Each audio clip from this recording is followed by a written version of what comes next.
गुरुर्ब्रह्मा गुरुर्विष्णु गुरुर्देव महेश्वर गुरुर्साक्षात् परब्रह्म तस्मै श्री गुरवे नमः। अज्ञानतिमिरान्धस्य ज्ञानाञ्जनशलाकया चक्षुरुन्मीलितं येन तस्मै श्री गुरवे नमः। गजाननं भूतगणाधिसेवितं कपितजम्बो फलचारुभक्षणं उमाशतं शोकविनाशकारकं नमामि विघ्नेश्वरपादपङ्कजम्। या कुन्देन्दुतुषारहारधवला या शुभ्रवस्त्रावृता या वीणावरदण्डमण्डितकरा या श्वेतपद्मासना या ब्रह्माच्युतशङ्कर प्रवृत्तिवे देवी सदा वन्दिता सा मां पातु सरस्वती भगवती निःशेषजाड्यापहा। जयन्तीर्मङ्गलाकाली भद्रकाली कपालिनी दुर्गा क्षमा शिवा दात्री स्वाहा स्वदा नमोऽस्तुते। नमोऽस्तुते व्यासविशालबुद्धे फुल्लारविन्दायतपत्रनेत्र येन त्वया भारततैलपूर्ण प्रज्वालितो ज्ञानमय प्रदीप।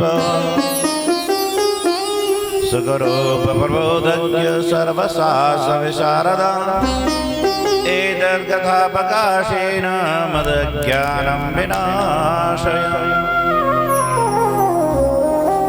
व्यासाय विष्णुरूपाय विष्णवे प्रभवैष्णवे नमो वे ब्रह्माविदये वसिष्ठाय नमो नमः।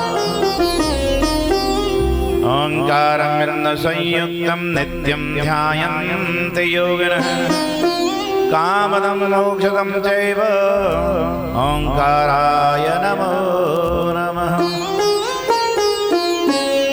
ध्येयं सदा परिभग्नमवीशदोहं तीर्थास्पदं शिविरन्तिनतं शरण्यं भक्त्यार्तिहं प्रणतबालभवाब्धिभूतं वन्दे महापुरुषते चरणारविन्दम्। सीतानाथसमारम्भा श्रीरामानन्दारमध्यमा अस्मदाचार्यपर्यन्ता वन्दे गुरुपरम्परा।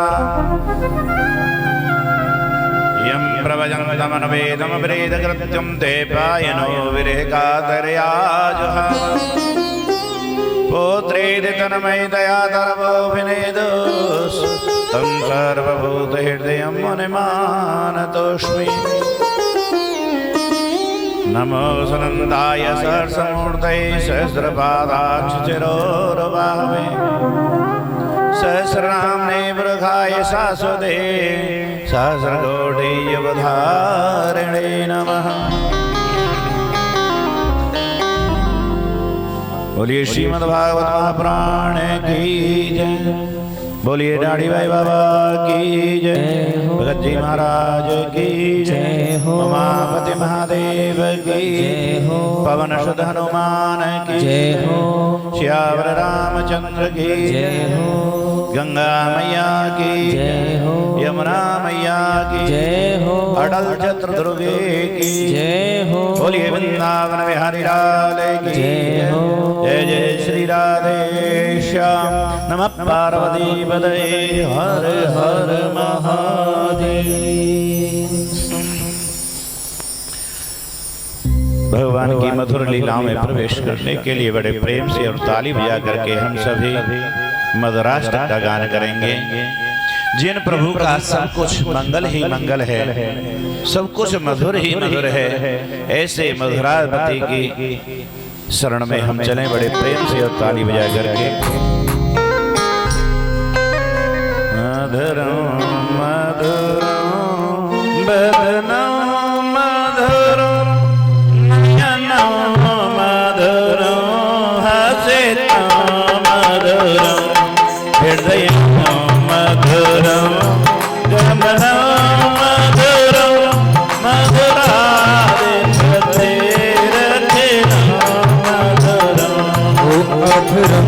मधुरम वदनं मधुरम नयनं मधुरम हसितं मधुरम हृदयं मधुरम गमनं मधुरम मधुराधिपति अखिलं मधुरम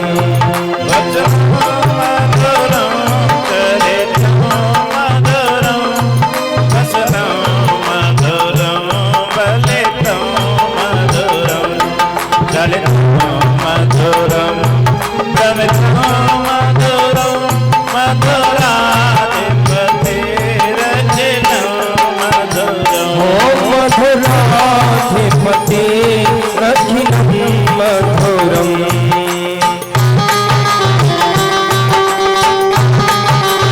जय हो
मधुरम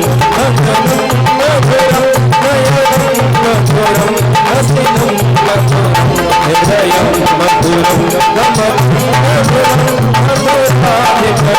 रक्षितम मधुरम मधुराधिपति रक्षितम मधुरम मधुराधिपति रक्षितम मधुरम मधुराधिपति रक्षितम मधुरम।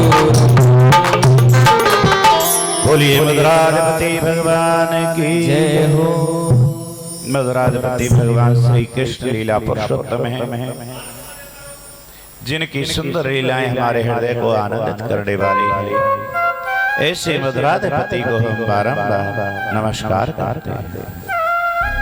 थोड़ा इको कम कर दो बेस में। भगवत चरणारविंद रागियों और भविष्यतागणों, कल हमने पद्म पुराण से लिए गए भगवान के भागवत महात्म्य का वर्णन किया। आगे प्रथम स्कंद में स्तुति की गई। जन्माद्यस्य यतो नयादितरदचार्थे स्वविज्ञस्वराट् तेने ब्रह्म हृदयादि कवये मुह्यन्ते असूरयः तेजो वारिमृतां यथा विनिमयो यत्र सर्गो मृषा धाम्ना स्वेन सदा निरस्तकुहकं सत्यं परं धीमहि परम सत्यं धीमहि।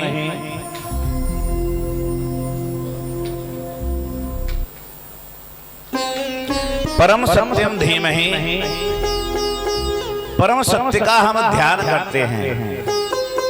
परम सत्य कौन है? श्रीमद् भागवत महापुराण के अनुसार श्री कृष्ण भगवान ही परम सत्य हैं।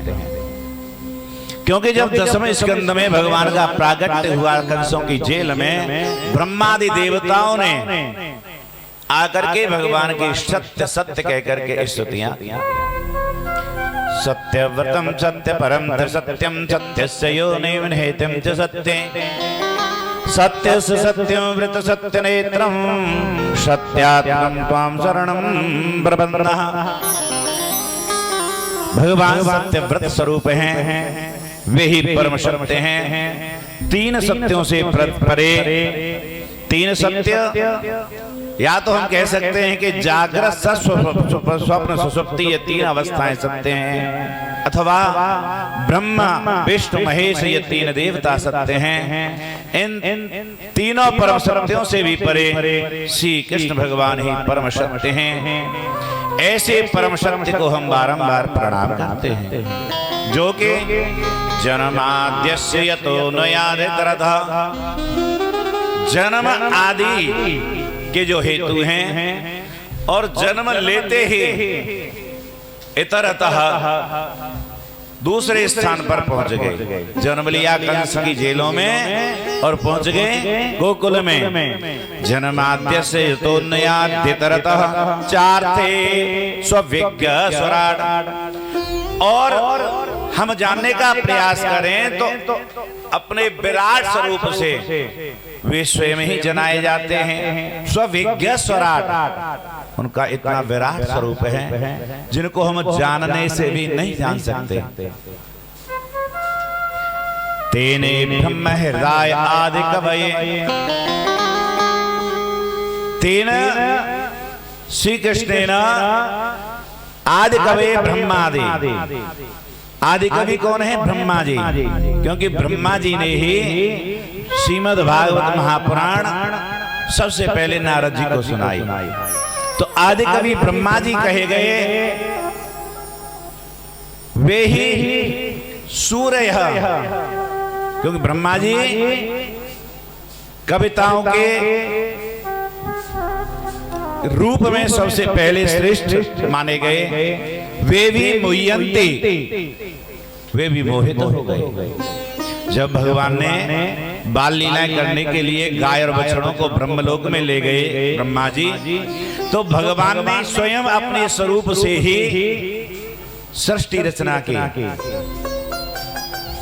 ब्रह्मा जी को तो मटेरियल चाहिए, पंच महाभूतों की सहायता से ही ब्रह्मा जी संरचना करते हैं, लेकिन भगवान को मटेरियल की आवश्यकता नहीं। श्री कृष्ण भगवान स्वयं ही गोपी ग्वाले बन गए, गैया बछड़े बन गए। अच्छा, ये तो चैतन्य अवस्था हुई कि गोपी ग्वाले और गैया बछड़ा बने, परंतु उनसे परे भगवान और भी बने, क्योंकि जो ग्वालों का दुपट्टा है वह भी भगवान ही बने, जो फेंटा कस रखा है वो भी भगवान ही बने, जो ग्वालों के हाथ में लठिया है वो भी भगवान ही बने, और बछड़ाओं के गले में जो घंटी लटकी हुई है वो भी भगवान ही बने। सब कुछ भगवान ही बने। ऐसे लीला को, सृष्टि रचना को देख करके ब्रह्मा जी भी मोहित हो गए। तेजो वार मृदाम यथा मयो, उन्हीं की कृपा से तेज में जल की भ्रांति होती है। जैसे दोपहरी में हम लंबी दूर स्थान पर जाकर के देखें तो बालू में भी जल दिखाई देता है। मृग मरीचिका जिसको कहते हैं, मृग दोपहरी में जल की खोज में दौड़ा और उसको आगे, जितना आगे दौड़ता है उसे आगे ही जल दिखाई देता है, लेकिन जल के पास पहुंचता है तो वहां जल नहीं, बारू भी दिखाई देती है। तो उन्हीं की कृपा से मिट्टी में जल की भ्रांति होती है। यत्र सर्गोमशा, उन्हीं की लीला से ये तीनों प्रकार की जो सर्ग स्थिति है अमृषा झूठ दिखाई देती है। ये संपूर्ण जगत मिथ्या है। धामना सेन सदा निरस्तुकम सत्यम परम धीमहि। ऐसे प्रभु ने अपने धाम वृंदावन धाम में आकर के जो बाल लीलाएं की, जिससे सभी मोहित हो जाते हैं, ऐसे सत्य परम सत्य के लिए हम बारंबार ध्यान करते हैं। बोलिए श्री कृष्ण भगवान की जय हो। अनेकों तरह से सूत जी महाराज ने भगवान की स्तुति की। निगम कल्पतरोर गलितम फलम सुकुमुखादमृतद्रव संयुतम पिबत भागवतं रसमालयं मुहुरहो रसिका भविभावुकः। वेद रूपी कल्प वृक्ष से ये श्रीमद् भागवत पुराण ब्रह्मा जी के मुखारविंद से निसृत हुआ, नारद जी की वाणी में अटका, नारद जी की वाणी से निसृत हुआ तो व्यास जी के मंत्रों में आकर के अटका, व्यास जी के मंत्रों से आकर के निसृत हुआ, सुखदेव जी के मुखारविंद पे आकर के लटका। मुखारविंद सुखदेव जी के द्वारा श्री राजा परीक्षित को सुनाया गया। तो यह शिष्य पल्लवों से लुढ़कता हुआ वेद रूपी कल्प वृक्ष इस पृथ्वी पर आया। सुख मुखाद अमृत द्रव संयुतम, जो पका हुआ फल है सुख रूपी तोते के द्वारा, क्योंकि फल का पारखी तोता माना जाता है, तो सुख रूपी तोते के द्वारा जिसमें मुख से निसृत हुआ, तो ये सिद्ध किया गया कि ये मधुर फल है, पका हुआ फल है। बोले फिर इस फल का क्या करें? पिबत भागवतम, इस भागवत रूपी फल को पियो। बोले महाराज फल चूसा जाता है, खाया जाता है, आप कह रहे हैं पियो, क्योंकि इसमें न गुठली है न छिलका है, केवल रस ही रस है, इसीलिए इस रस का पान करो। बोले कब तक पीवे? रसमालयम, जब तक हमारे हृदय में उस रस का घर न बन जाए तब तक इसको पीते रहो। रस कौन है? रसो वै सह, वह श्री कृष्ण परमात्मा ही रस हैं। ऐसे रस का हमारे हृदय में जब तक प्राकट्य न हो जाए, परमानेंट निवास न हो जाए, तब तक इस रस को हम पीते रहे। मुहुरहो, बार बार पीवें, रस का भव्य भाव कहा, रसिको और भाव को आओ आओ और इस रस का पान करो। बार बार आग्रह किया। नेमिषे निमिषे क्षेत्रीर्ष्य शौनकादयः सत्रं स्वर्गाय लोकाय सहस्र सममाशतः। शौनकादि 88,000 ऋषिगण नैमिषारण्य क्षेत्र में पावन पुनीत स्थान में 1000 वर्ष पर्यंत कथा सुनने के लिए सूजी महाराज के सम्मुख उपस्थित हुए। सूजी महाराज ने शौनकादि 88,000 ऋषियों को 1000 वर्ष तक कथा सुनाई। बोले महाराज 1000 वर्ष का इन्होंने संकल्प लिया कथा सुनने का, तो कई ये गारंटी है कि शौनकादि 88,000 ऋषियों और 88,000 ऋषियों में से एक भी काल को प्राप्त नहीं होगा। तो वहां कथा में कालदेव का भी आह्वान कर लिया, मृत्युदेव का भी आह्वान कर लिया। जो ब्राह्मण होते हैं देवताओं का आह्वान करके सबका पूजन करते हैं कि कोई भी यज्ञ में अनुष्ठान न हो, अनिष्ट न होवे। तो इसलिए मृत्युदेव को भी वहीं पर उपस्थित कर लिया। 1000 वर्ष तक कथा सुनने का संकल्प लिया। बड़े प्रेम से भगवान की उन लीलाओं का श्रवण कराने लगे। पहले तो शौनक जी ने निवेदन किया, प्रभु त्वया खलु पुराणानि इतिहासानि चानघ आख्यात्यान्यप्यधीतानि धर्मशास्त्राण्यन्यत। हे प्रभु आपने धर्मशास्त्रों का विस्तार से वर्णन किया है। सूत जानासि भद्रं ते भगवान् सात्वतां पतिः देवक्यां वसुदेवस्य जातो यस्य चिकीर्षया। सूत जानासि भद्रं ते, हे सूत जी आपका कल्याण हो। आप जानते हैं कि भगवान सात्वतांपति भगवान शाश्वत श्री कृष्ण भगवान ने देवक्यां वसुदेवस्य जातो यस्य चिकीर्षया, देवकी के गर्भ में वसुदेव जी के द्वारा प्रकट होकर के जो लीलाएं की हैं उन सब लीलाओं को हम श्रवण करना चाहते हैं। कैसी लीलाएं की हैं? कृतवान् किल वीर्याणि सह रामेण केशव अतिमर्त्यानि भगवान् गूढ़ कपटमानुषः। मनुष्य शक्ति से परे भगवान ने बलदाऊ जी के साथ सह रामेण केशव, रामेण तात्पर्य यहाँ बलदेव से है, बलदाऊ के साथ जो लीलाएं की उन गूढ़ कपट मानुष्य लीलाओं को हम श्रवण करना चाहते हैं।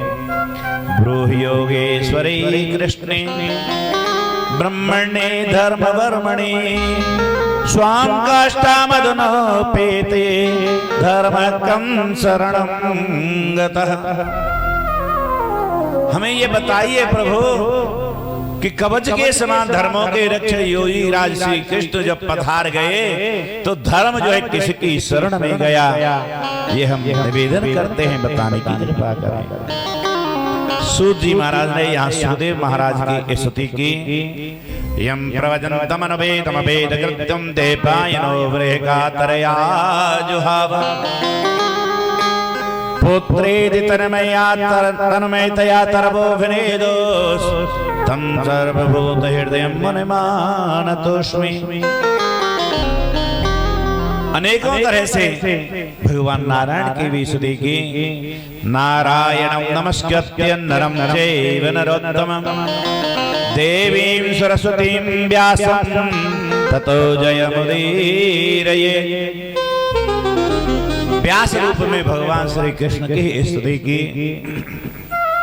हे नारायण आपको नमस्कार करके नरम चैव नरोत्तमा, नरों में भी उत्तम श्रेष्ठ व्यास जी को हम प्रणाम करते हैं, नमस्कार करते हैं। देवी सरस्वती मैया को प्रणाम करते हैं। व्यासम ततो जयमुदीरयेत्। इस प्रकार से अनेकों तरह से स्तुति की। वासुदेवे भगवती भक्ति योग प्रयोज्यतः। वासुदेव भगवान ने भक्ति योग का आश्रय लेकर के जो लीलाएं की हैं, हे प्रभु उन्हें हमारे सामने प्रकट कीजिए। सूत जी महाराज कहने लगे, आपने बहुत सुंदर प्रश्न किया है हे सौनक जी। उन भगवान की कथाओं को नित्य प्रति हमें सुनना चाहिए, उन्हीं से हमारा कल्याण होने वाला है।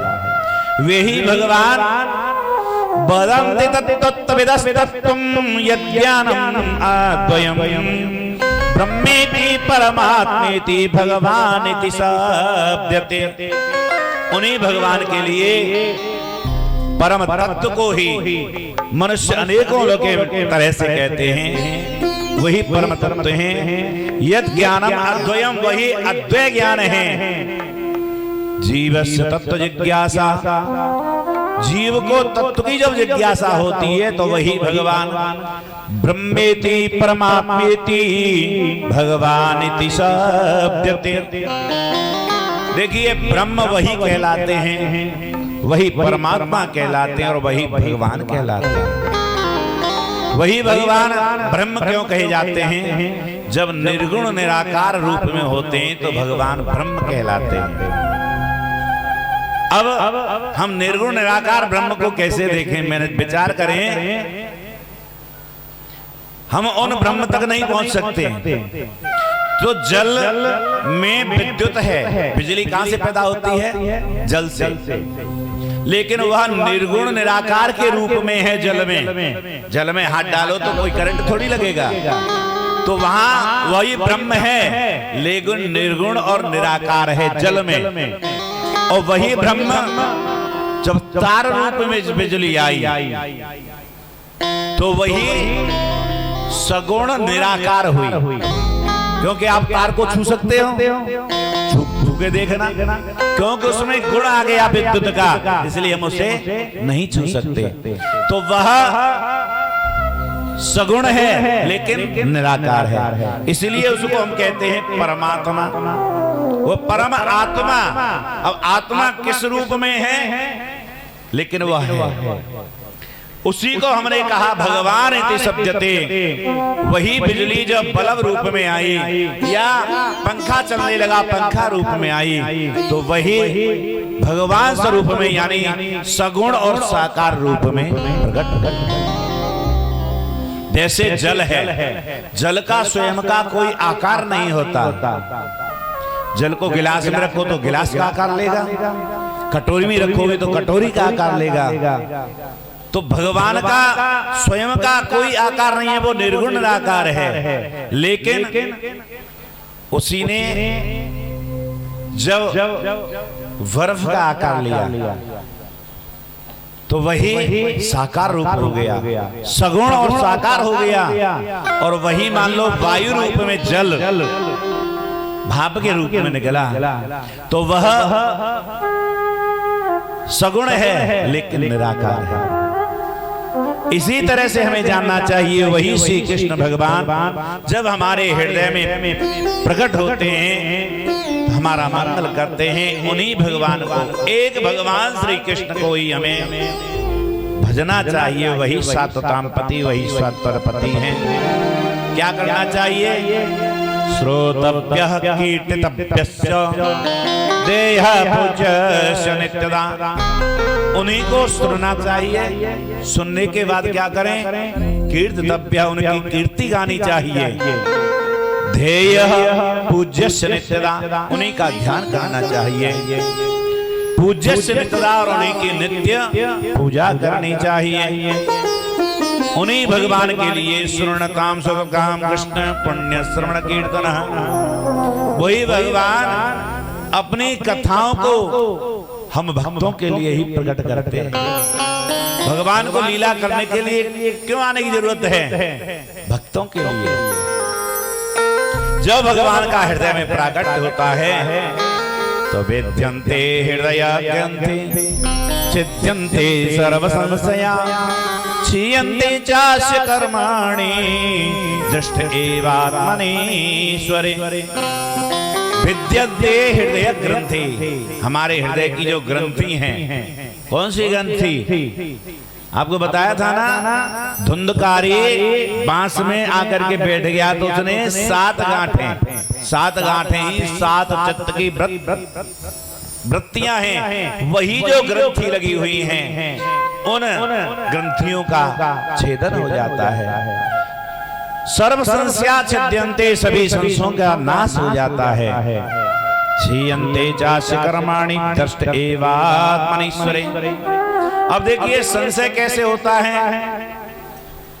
जैसे कथा का महात्म्य बताने में कहा कि ये कथा सुखदेव जी ने राजा परीक्षित को सुनाई। अब राजा परीक्षित को कथा सुनने की क्या जरूरत पड़ी? चक्रवर्ती सम्राट है, जितने भी राजा महाराजा हैं सब उसको नतमस्तक हैं, तो वो राज छोड़ करके क्यों जाएगा? वो चाहता तो अपनी सुरक्षा लगा देता तक्षक से कि तक्षक न दस पाए, लेकिन उसने उस अपराध को स्वीकार किया। तो यहां हमें शंका नहीं करनी चाहिए, क्योंकि वह जानता था कि भगवान की अबाध गति है, हम उनसे बच नहीं सकते। इसलिए राजा चक्रवर्ती सम्राट होते हुए भी हम विचार करें तो हम पे थोड़ा सा धन नहीं छोड़ा जाता। 2 पैसे क्या आ गए, हम उसी का चिंतन करते रहते हैं। कथा में भी यही चिंता लगी रहती है कि घर में कहीं ऐसा ना हो कि घर सूना छोड़ के बच्चे भी यहाँ कथा सुनने चले आए तो घर में कहीं चोर घुस जाए, वही चिंता लगी रहती है। लेकिन राजा परीक्षित को कोई चिंता नहीं लगी कि मैं राज्य को छोड़ के जा रहा हूं तो मेरा राज्य कैसे चलेगा। ऐसे राजा परीक्षित पे हमने शंका की। और ब्रह्मराज सुखदेव जी महाराज जो कथा सुनाने वाले हैं, क्योंकि गोदोहन मात्र ही ठहरते हैं, उससे ज्यादा सुखदेव जी कहीं ठहरते नहीं, तो 7 दिन तक बैठने उन्होंने कथा कैसे सुनाई। तो यहां पर शंकाएं की, जबकि भगवान की लीलाओं में कथाओं में हमें शंका नहीं करनी चाहिए। क्षीयन्ते चास्य कर्माणि दृष्ट एवात्मनीश्वरे, क्योंकि सभी कर्मों का नाश हो जाता है जब भगवान की कृपा हमारे ऊपर होती है। इसलिए भगवान की कृपा में श्रद्धा भाव रखते हुए नित्य प्रति उन भगवान को भजना चाहिए। वे भगवान हैं, वासुदेव हैं। वासुदेव परा वेदा, वासुदेव परामखा, वासुदेव परा योगा, वासुदेव परा क्रिया, वासुदेव परम ज्ञान, वासुदेव परम तप, वासुदेव परो धर्म, वासुदेव परागति। वे वासुदेव ही परम यज्ञ हैं, वही परम वेद हैं, वही परम योग हैं, वही परम क्रिया हैं, वही परम ज्ञान है, वही परम तप हैं। उनसे बड़ा कोई धर्म नहीं। वासुदेव परागति और वही परम गति है। क्योंकि पितामह भीष्म धर्मात्मा थे, लेकिन उन्होंने कौरवों का साथ दिया। क्या यही धर्म है? गुरु द्रोणाचार्य परम ज्ञानी थे, उन्होंने भी दुर्योधन का साथ दिया। क्या यही धर्म है? अश्वत्थामा कर्ण ने उन कौरवों का साथ दिया। क्या यही धर्म है? लेकिन हम धर्म की परिभाषा नहीं जान सकते, इसलिए धर्म क्या है ये केवल वासुदेव ही जानते हैं। इसलिए वासुदेव को भजते रहें। आगे भगवान की वासुदेव की लीलाओं का वर्णन किया, क्योंकि वही वासुदेव अनेकों रूप धारण करते हैं। स एव प्रथमं देव कौमारं सर्गमासत चारद धर्म ब्रह्मा ब्रह्मचर्म घटत। उनमें कोई भेद नहीं है। जितने भी भगवान ने अवतार लिए हैं उनमें कोई भेद हमें नहीं समझना चाहिए। राम कृष्ण दो एक हैं, अंतर नहीं निमेष। इनके नैन गंभीर हैं तो उनके चपल विशेष। दोनों राम कृष्ण जो है एक ही हैं। वे ही भगवान जब सृष्टि की रचना करते हैं तो सबसे पहले सनत कुमारों की ब्रह्मा जी ने रचना की।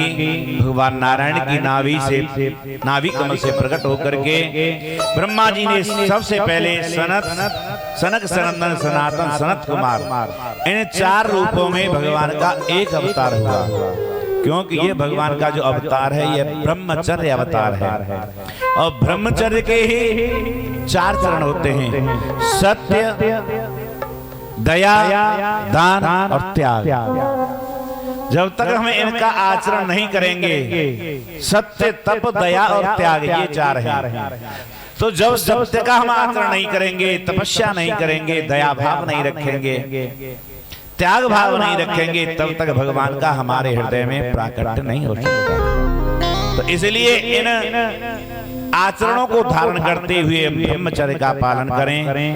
ये भगवान का प्रथम अवतार है। बोलिए सनकादि भगवान की जय हो।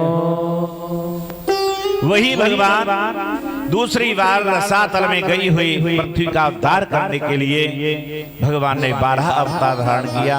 बोलिए 12 भगवान की जय हो। 12 भगवान का जो अवतार है वो किस लिए है? पृथ्वी का उद्धार करने के लिए। पृथ्वी के गुण क्या हैं? त्याग, दया, क्षमा, ये पृथ्वी के गुण हैं। कितना भी हम पृथ्वी पर अत्याचार करते हैं लेकिन पृथ्वी हमें क्षमा करती रहती है।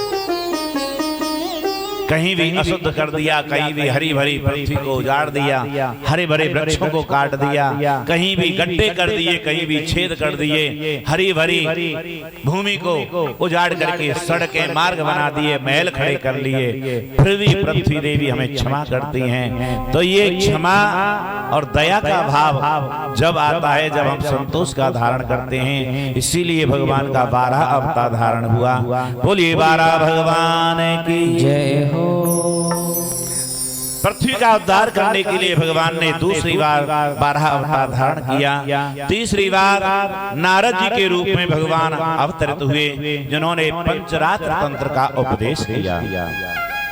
चौथी बार वही भगवान धर्म की कला नाम की स्त्री से नर नारायण रूप में अवतरित हुए। 5वीं बार उन्हीं भगवान ने कपिल देव का अवतार धारण किया, जिन्होंने माता को सांख्य शास्त्र का उपदेश किया। 6वीं बार वही भगवान अत्रि के पुत्र दत्तात्रेय के रूप में प्रकट हुए। बोलिए दत्तात्रेय भगवान की जय हो। 7वीं बार रुचि प्रजापति की स्त्री आकृति से यज्ञ भगवान दक्षिणा के सहित प्रकट हुए। बोलिए यज्ञ भगवान की जय हो। 8वीं बार नाभिराज की पत्नी मेरू से भगवान ने ऋषभ देव रूप में अवतार धारण किया। 9वीं बार भगवान ने जो है प्रभु अवतार धारण किया। 10वीं बार मत्स्य अवतार, 11वीं बार कच्छप अवतार, 12वीं बार धन्वंतरी रूप में भगवान अवतरित हुए और 13वीं बार भगवान ने मोहिनी अवतार धारण किया। चतुर्दशम नारसिंहम बिभ्यते नमोर्जितम ददार कर्जेर वक्ष शेरकाम गडकर यथा। 14वीं बार वही भगवान नरसिंह रूप में प्रकट हुए। 15वीं बार वामन भगवान अवतार धारण किया। 16वीं बार परशुराम रूप में अवतरित हुए। 17वीं बार वेद व्यास के रूप में भगवान ने अवतार धारण किया। 18वां भगवान का रामचंद्र भगवान का अवतार हुआ। 19वीं बार यादव वंश में बलराम रूप में वही भगवान अवतरित हुए और 20वां अवतार भगवान का परिपूर्णतम अवतार श्री कृष्ण भगवान का अवतार हुआ। बोलिए श्री कृष्ण भगवान की जय हो। 21वां हरि अवतार और 22वां हंसा अवतार बताया गया। कलयुग में बुद्ध भगवान का अवतार 23वां बताया और विष्णु यश ब्राह्मण के यहाँ 24वां अवतार भगवान का निष्कलंक अवतार बताया गया। क्योंकि जितने भी भगवान के अवतार हुए कोई न कोई कैसा भी कैसा कलंक लगा दिया, लेकिन जो भगवान का निष्कलंक अवतार हुआ कल की भगवान का अवतार। बोलिए कल की भगवान की जय हो। जब कलयुग के 800 वर्ष लगभग शेष रह जाएंगे, मात्र एक सूक्ष्म जीव के समान अर्थात चींटे के समान जब मनुष्य की आकृति रह जाएगी, तब भगवान जो है अवतार धारण करेंगे और संपूर्ण राक्षसों का संहार करेंगे। तब जाकर के सतयुग की पुनः स्थापना होगी। इदं भागवतम नाम पुराणम ब्रह्म संहितम उत्तम श्लोक चरितम चकार भगवान ऋषि। तो भगवान ने यह ब्रह्म संमत भागवत नामक महापुराण व्यास जी महाराज के द्वारा संपूर्ण विस्तार से रचा गया और अपने पुत्र सुखदेव जी को पढ़ाया। बहुत से विद्वान सुखदेव अवतार की कथा का वर्णन करते हैं, जो भागवत जी की कथा में नहीं है। भागवत जी में नहीं लिखा है सुखदेव भगवान के अवतार की कथा, जो विस्तार से वर्णन करते हैं।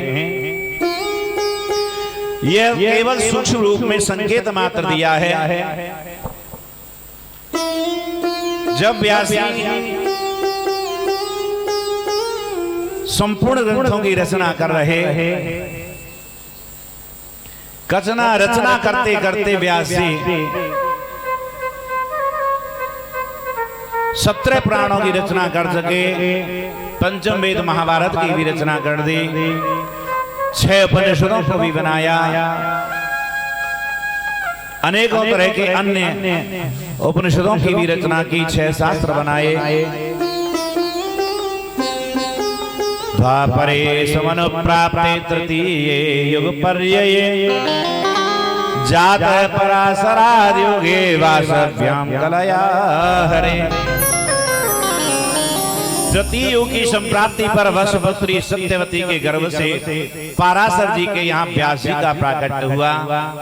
व्यास जी ने बद्री विशाल में एकांत स्थान में बैठ करके ग्रंथों की रचना की, फिर भी खिन्न में ना बैठे हुए बड़े ही दुखी हुए। मैंने अनेकों पुराणों की रचना कर दी, वेदों के 4 भाग कर दिए, ऋग यजु साम अथर्व, पंचम वेद महाभारत की रचना कर दी।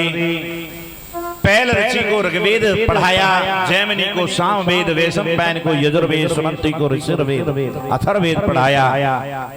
इसी तरह से रोमहर्षण के लिए, इतिहास पुराणों के लिए अध्ययन कराया। फिर भी मन को शांति नहीं हुई, खिन्न मना बैठे हुए। उसी समय नारद जी अपनी वीणा पर ध्वनि करते हुए बड़े प्रेम से कीर्तन करते हुए चले आए। श्रीमन नारायण का 2 मिनट कीर्तन करें। नारद जी बना हुआ है। बोलिए नारद जी महाराज की जय हो। ओ श्रीमन नारायण नारायण नारायण,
व्यास जी से जाकर के कहा, पाराशर्य महाभागा भवतः कचिदात्मना परिसृज्यते शारीरे आत्मा मानसैव वा।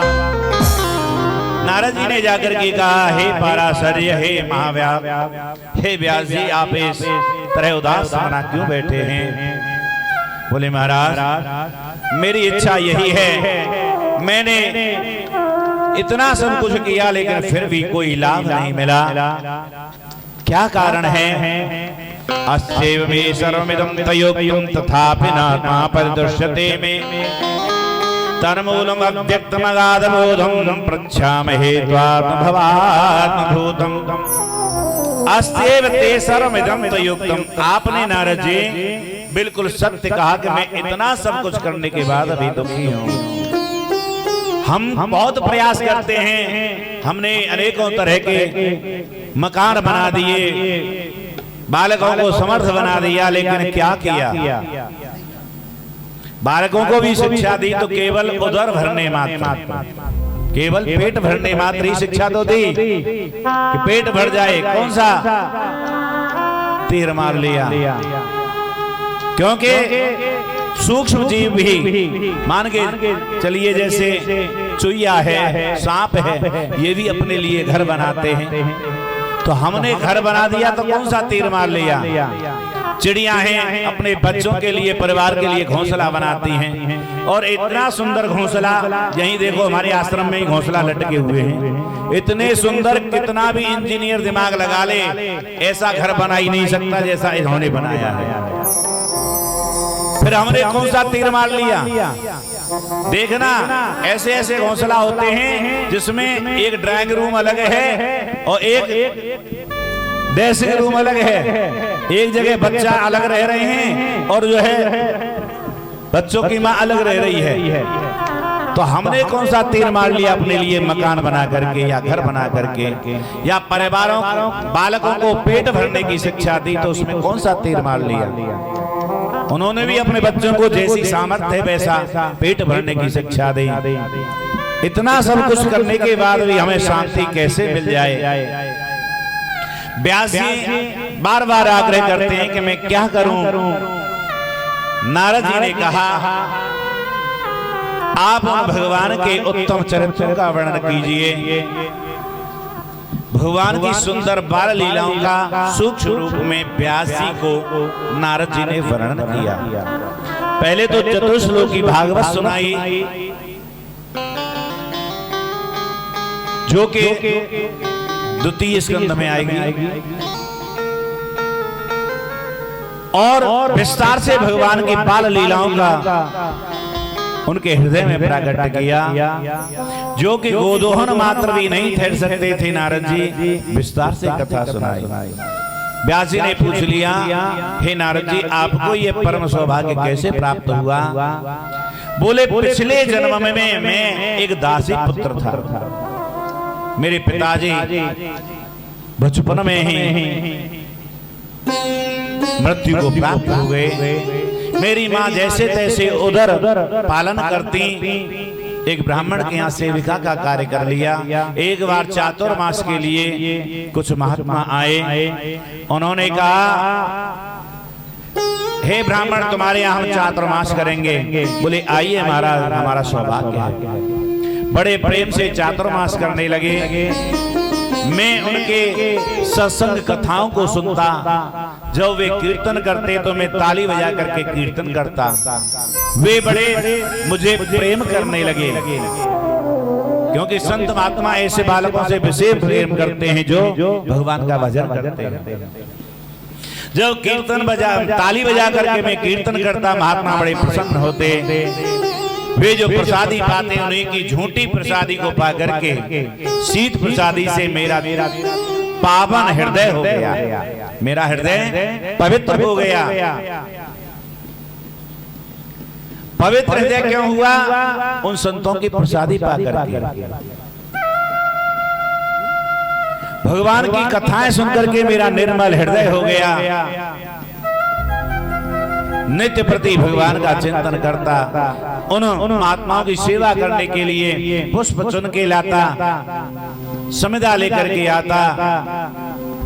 मेरी माँ भी उनकी सेवा करती, उनको विशेष प्रेम हो गया। एक बार जब मैंने देखा कि ये संत जा रहे, मैंने उनके चरणों में प्रणाम किया, हे प्रभु मुझे भी अपने साथ ले चलिए। महात्मा कहने लगे, नहीं बेटा, अभी तुम्हारी माँ तुम्हारे साथ है, इसीलिए हम तुम्हें नहीं ले जा सकते। अभी माँ की सेवा करो और भगवान का भजन करते रहो, तुम्हारा अवश्य कल्याण होगा।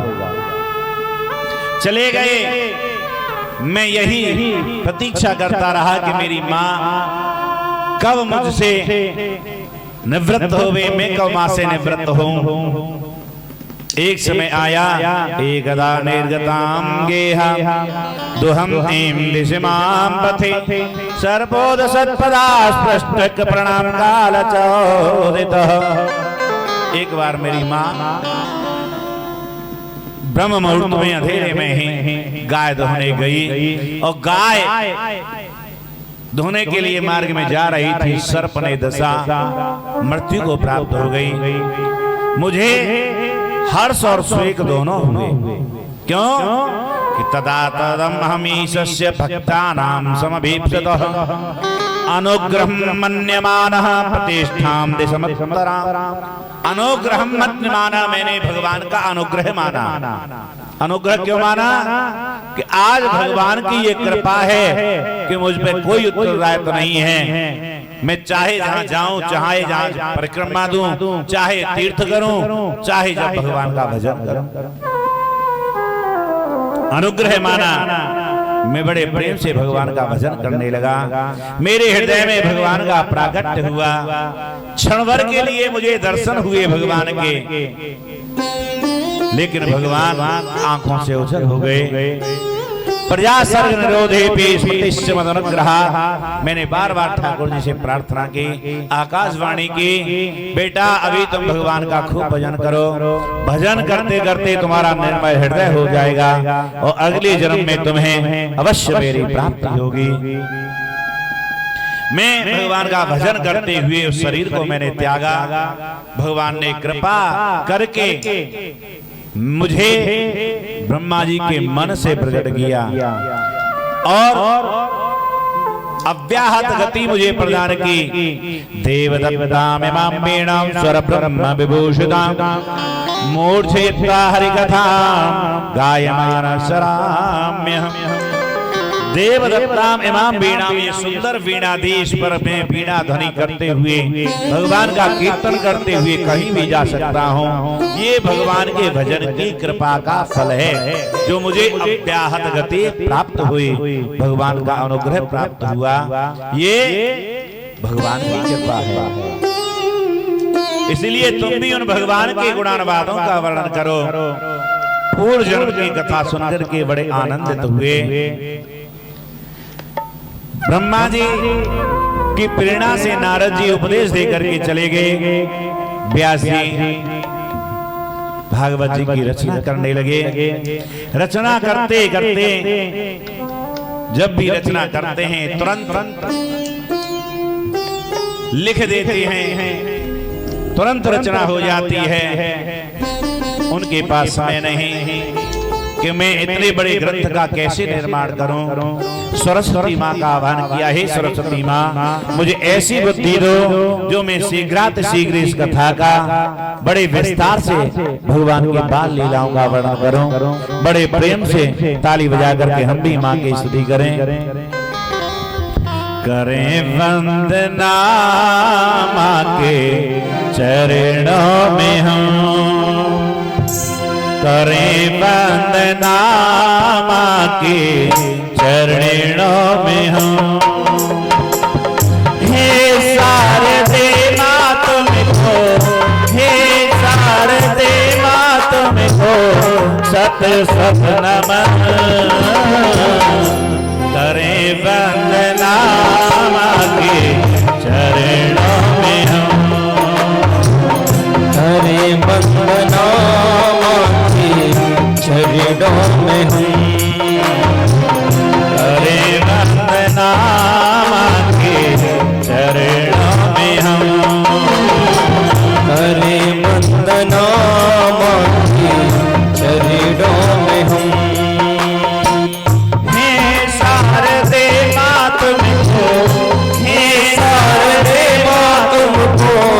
सत सत नमः करे वंदना करे हरे वंदना मांगे चरणों में हूँ।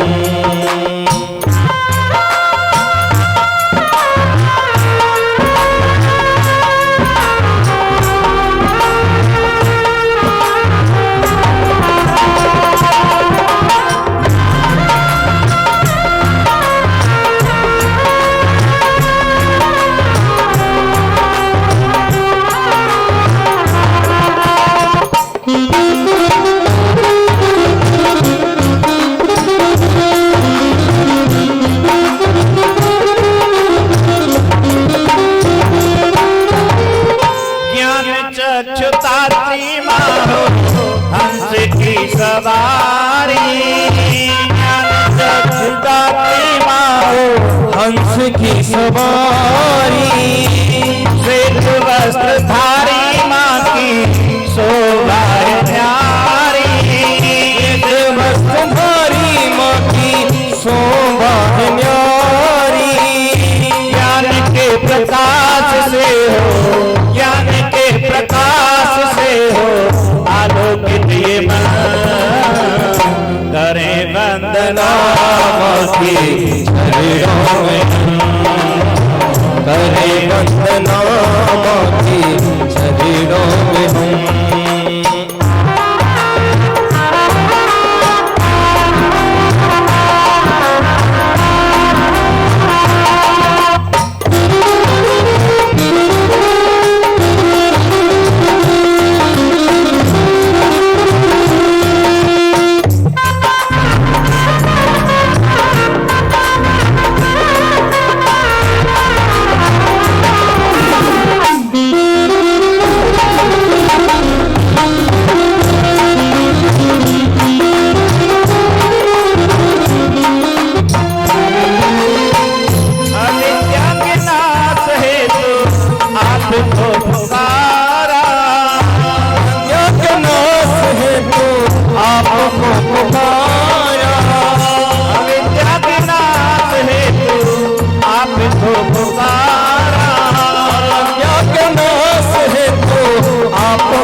जीवन में बहती रहे ज्ञान की धारा जीवन में बहती रहे ज्ञान की धारा। ऐसी बजा दो वीणा ऐसी बजा दो वीणा होके मन मगन करे वंदना हरे वंदना की चरणों में हूँ।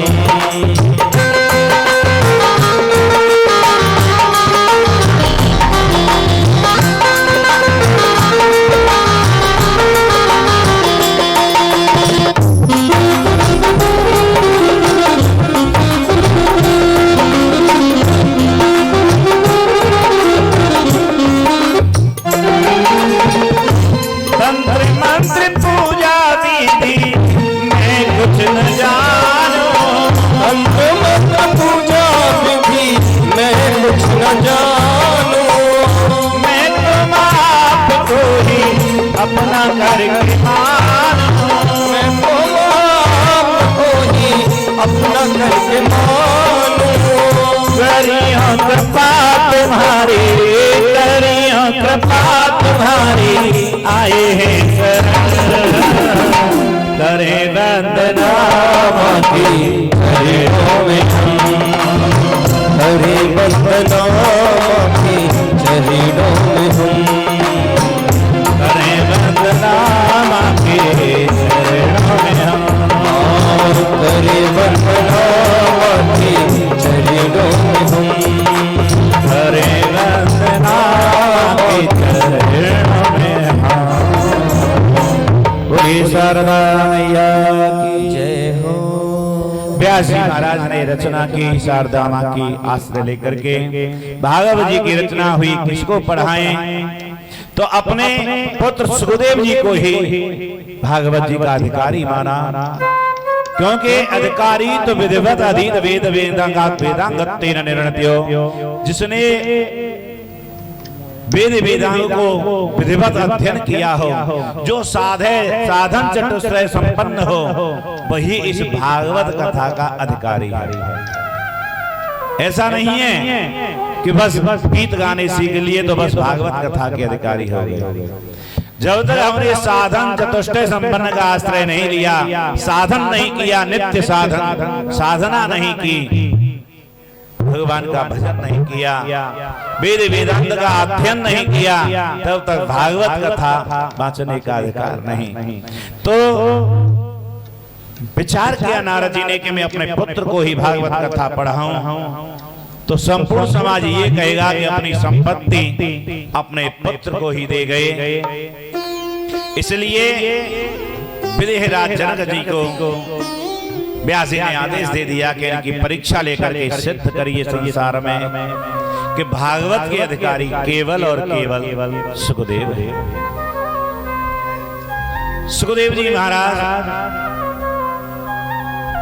को बुलाने के लिए शिष्यों को भेजा। जब शिष्यों को भेजा, लेकिन वह लौट करके नहीं आए, क्योंकि वे जन्म से ही विरक्त थे। मां के उदर में 12 वर्ष रहे, कुछ विद्वान कहते हैं 16 वर्ष रहे। प्रमाण भागवत जी में हमें नहीं मिलता कि वे मां के उदर में कितने वर्ष रहे सुखदेव जी। व्यास जी ने बार बार आग्रह किया, बेटा बाहर आओ। बोले पिताजी आऊंगा तो भगवान की माया मुझे घेर लेगी, इसलिए मैं नहीं आना चाहता। बोले नहीं, मेरा आशीर्वाद है, तुम्हें माया नहीं व्यापेगी, बाहर आओ। बाहर जैसे ही आए सुखदेव जी, प्रकट होते ही तुरंत जंगल के लिए चल दिए। उनके पिता पीछे पुत्र हा पुत्र पुकारते हुए दौड़े। मार्ग में कुछ स्त्रियां स्नान कर रही थी सरोवर में। 16 वर्ष के सुखदेव जी निकल गए, देवियों ने अनदेखा कर दिया।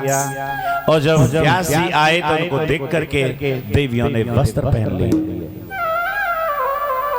देवियों ने वस्त्र पहन लिए। व्यास जी कहने लगे, अरे बेटी तुम मेरी पुत्री के समान हो, तुमने मुझे देख करके वस्त्र पहन लिए और 16 वर्ष का मेरा नव युवक पुत्र यहाँ होकर के गया, तुमने वस्त्र नहीं पहने। वे देवियां कहने लगी, हे व्यास जी, आपको ये ज्ञान है कि स्त्री और पुरुष में भेद क्या होता है, लेकिन सुखदेव जी तो परमहंस हैं, उन्हें स्त्री और पुरुष के भेदभाव से कोई मतलब ही नहीं, उनका तो समत्व भाव है। इसलिए हमने उन्हें देख करके वस्त्र नहीं पहने और आपको देख करके वस्त्र पहन लिए।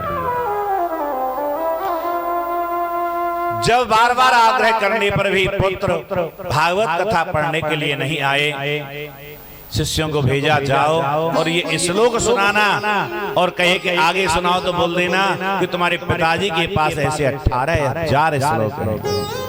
जाकर के शिष्यों ने वह सुंदर श्लोक गाया। ध्यान से सुने, भगवान के स्वरूप का वर्णन है श्लोक में।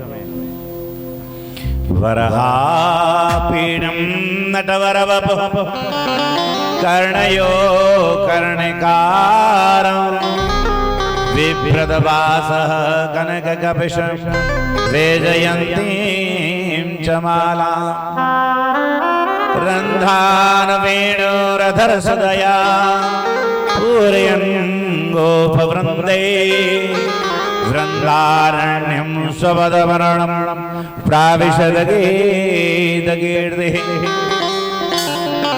बड़ा सुंदर श्लोक वर्णन किया। वरहापीडम, आपीडम बरहा यानी मोर मुकुट धारण किए हुए, नटवर वेश में, कर्णयो कर्णिकारम कानों में सुंदर कर्णिकार पहने हुए भगवान कैसे शोभा पाते हैं।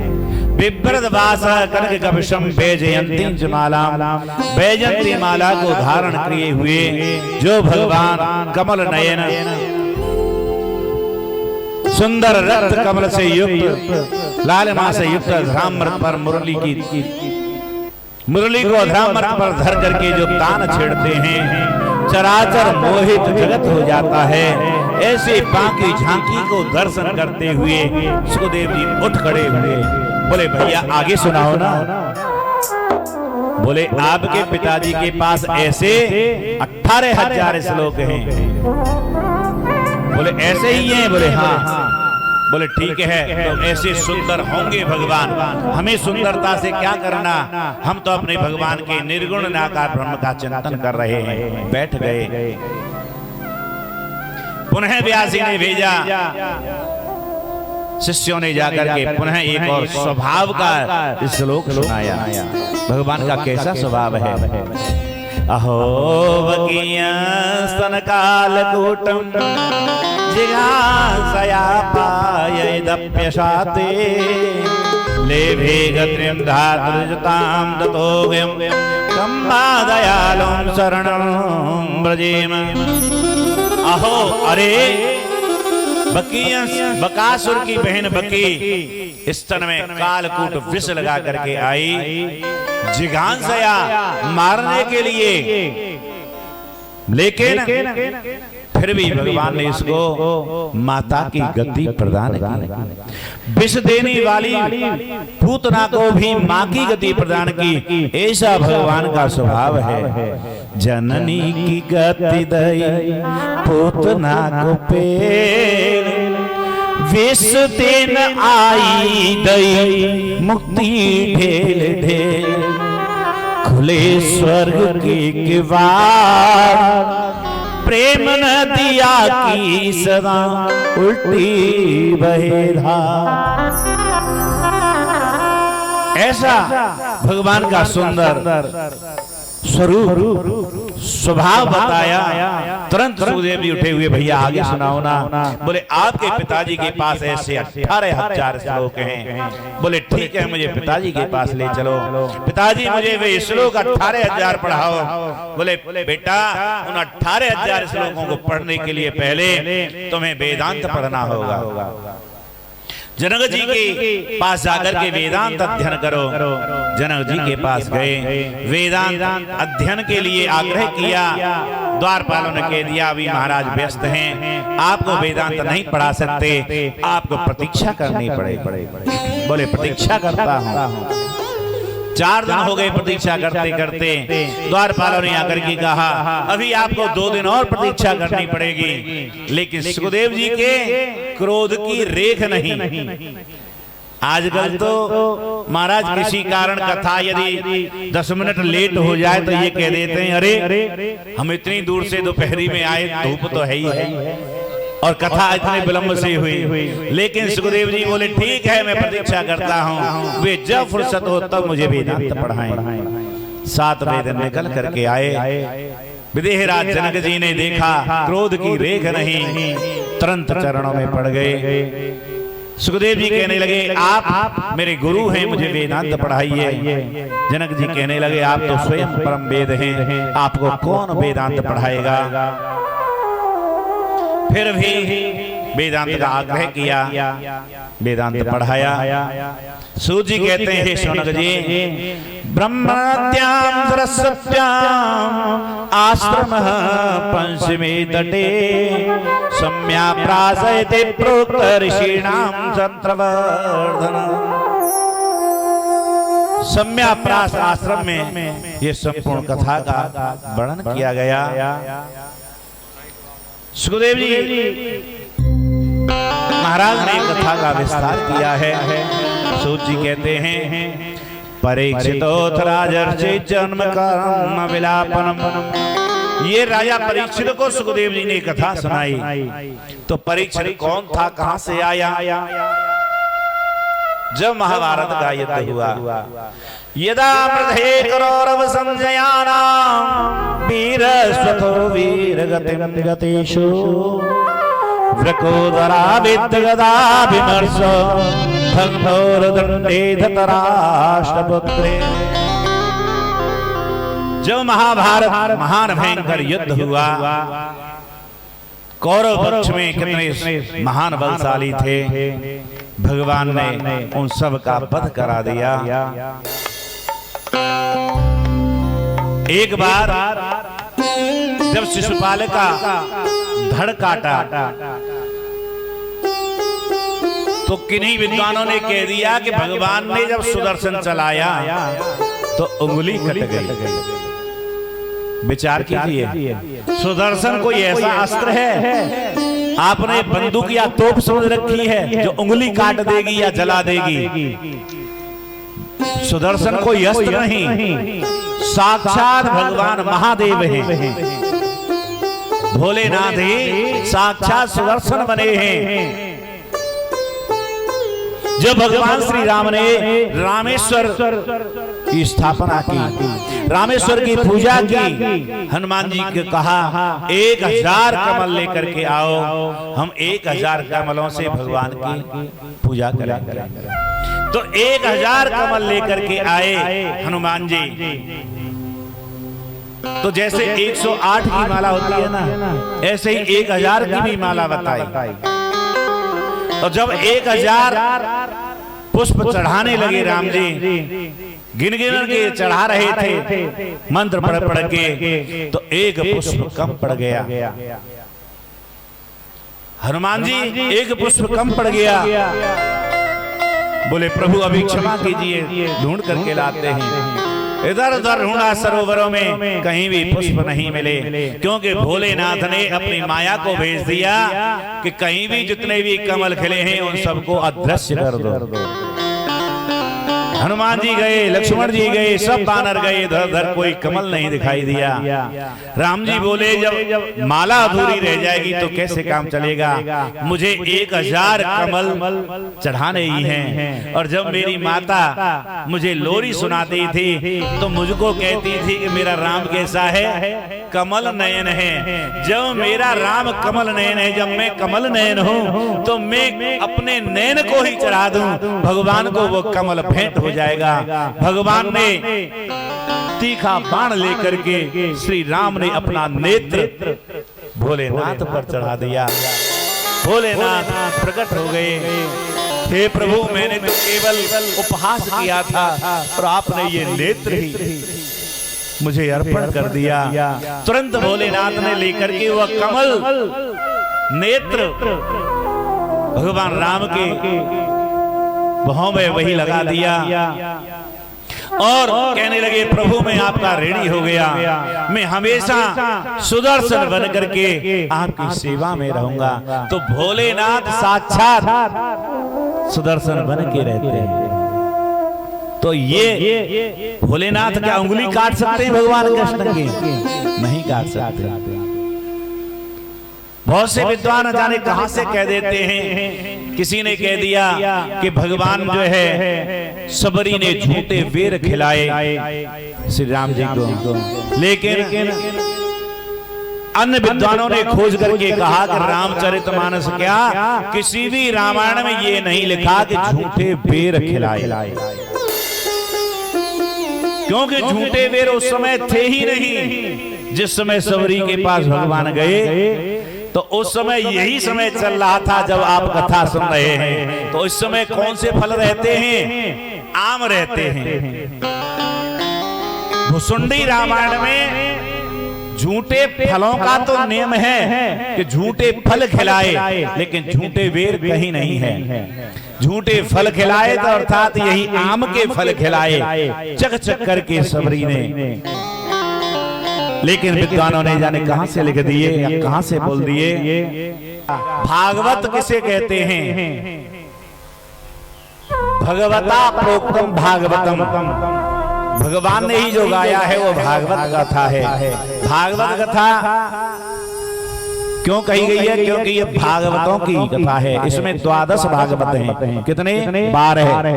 उन 12 का वर्णन किया है, इसलिए इसको भागवत कहा गया है। क्योंकि मान लीजिए भगवान ने ही गाया है तो गीता को भी गाया था, तो भगवत गीता जैसे रखा नाम, ऐसे भगवत पुराण कर देते। लेकिन भगवत पुराण नहीं, है भागवत पुराण इसीलिए है कि 12 भागवतों का इसमें वर्णन है। जितासितात्म यथात्म्यम निर्व्यास सुतादसो हित्ते जन्मपगंगायां यास्य दत्ता गोदो भयम। गंगा जी में स्नान कराया, अनेकों तरह के दान पुण्य आदि किए, धर्म पूर्वक पृथ्वी का पालन करने लगे। राजन एक बार विदुर जी यात्रा से लौट करके आए पांडवों के पास। रात्रि में धृतराष्ट्र गांधारी से मिले। धृतराष्ट्र से पूछने लगे, आपके ये पांडव पुत्र जो है सेवा तो करते हैं? युधिष्ठिर महाराज कहने लगे, अवश्य ही धर्मात्मा युधिष्ठिर मेरी बहुत सेवा करता है, मैं बार बार उसकी सेवा की बड़ाई करता हूँ। ऐसा पुत्र दुनिया में दुर्लभ है, मेरी बहुत सेवा करते हैं। विदुर जी कहने लगे, हे धृतराष्ट्र महाराज, क्या तुम्हें लज्जा नहीं आती इस तरह से पांडवों की सेवा लेते हुए? आपने इन पांडवों के लिए क्या नहीं करा? लाक्षागृह में जलाए गए तो भी कौरवों का पक्ष लिया, जुआ में छल से हराए गए तो भी पक्ष लिया, वनवास अज्ञातवास दीजा उसमें भी तुमने कौरवों का पक्ष लिया। द्रौपदी की लाज लुटी तो भी तुम चुपचाप देखते रहे, और आज इन्हीं पांडवों के उन्हीं द्रौपदी के टुकड़ों पर पड़ रहे हो, तुम्हें लज्जा नहीं आती? चलो मेरे साथ। विदुर जी धृतराष्ट्र गांधारी को लेकर के चले गए।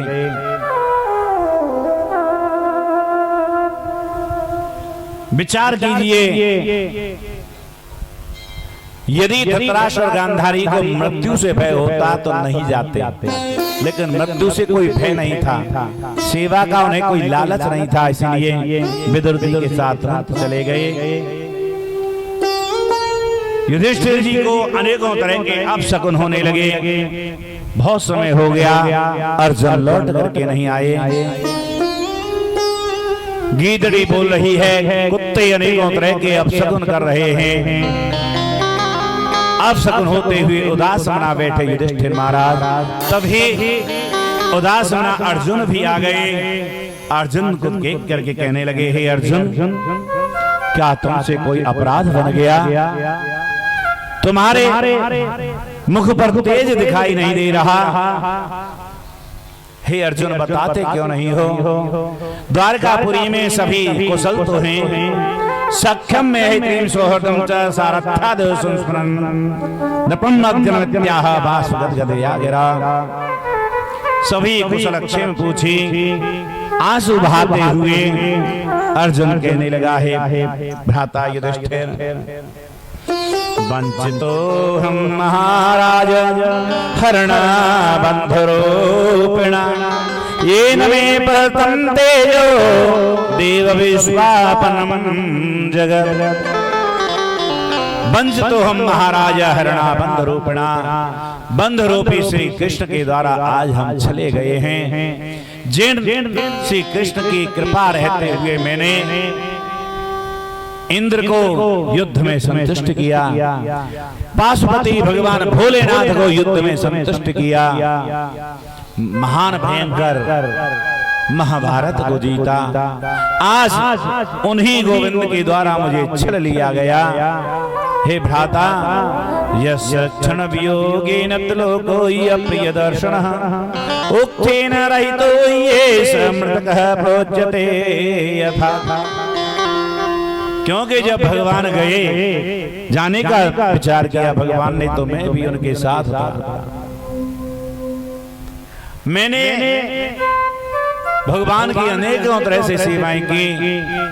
भगवान ने जब जाने का विचार किया तो भगवान ने मुझसे कहा था, हे अर्जुन, जब मेरा अंतिम समय आए तो मुझे बिल्कुल भी स्पर्श नहीं करना, मेरे दुराग्रह पर भी स्पर्श नहीं करना। मैं चाहे कितना भी कहूं तुमसे कि मेरी सहायता करो, मुझे रक्षा करो, कुछ भी मैं कहूं, लेकिन मुझे छूना मत।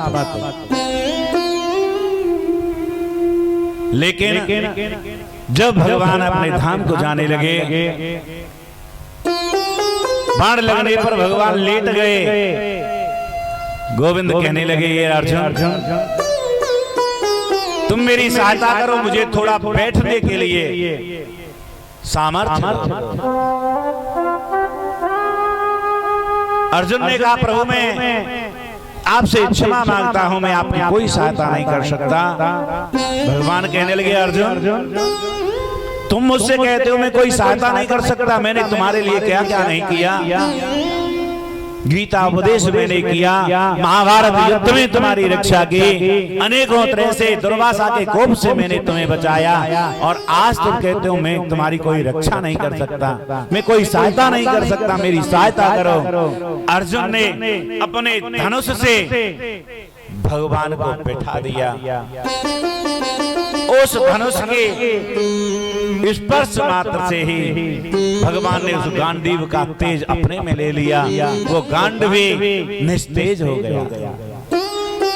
वही जब लेकर के आ रहे थे अर्जुन सभी गोपियों को, भील लूट करके ले गए। समय समय की बात है, समय बड़ो बलवान, पीलन लूटी लो गोपिका, वही अर्जुन वही राम। ये समय का प्रभाव हुआ।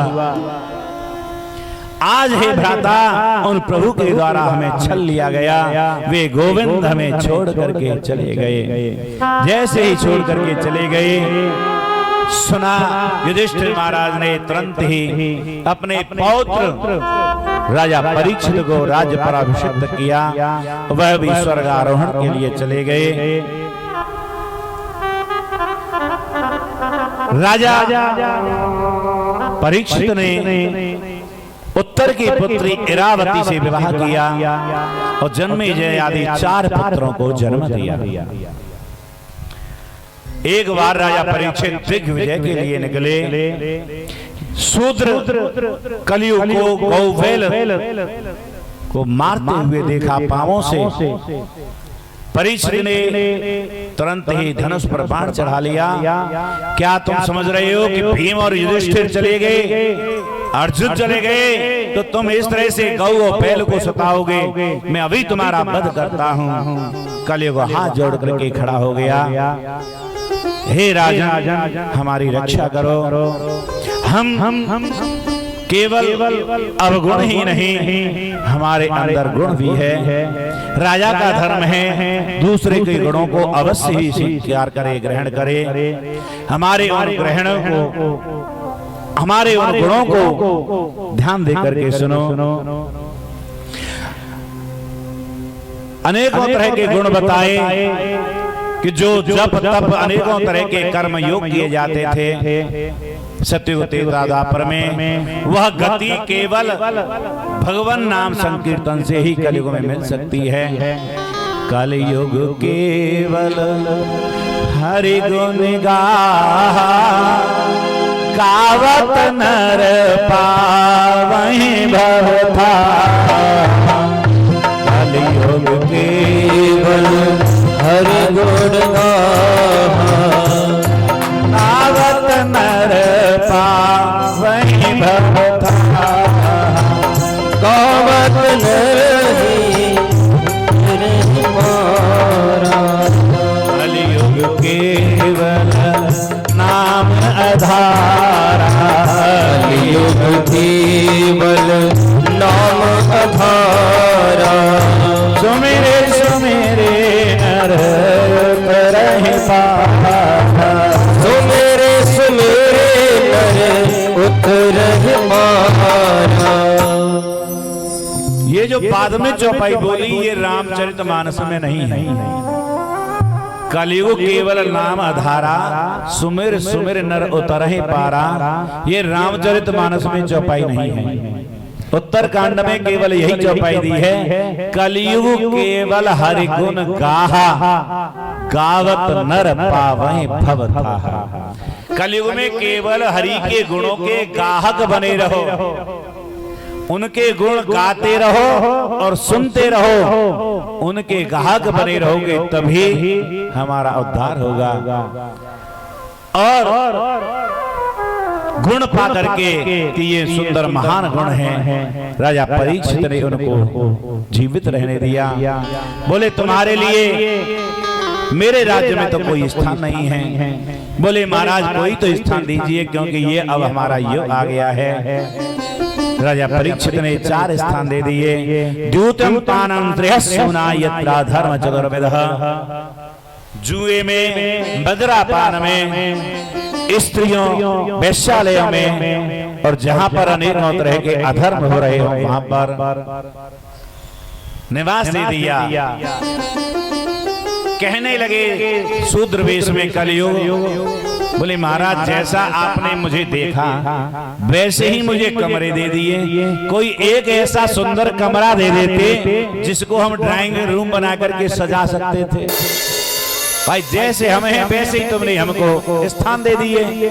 जुआ, मदिरालय, वेश्यागमन या अधर्म आपके राज्य में होता ही नहीं है, तो कोई सुंदर स्थान दीजिए।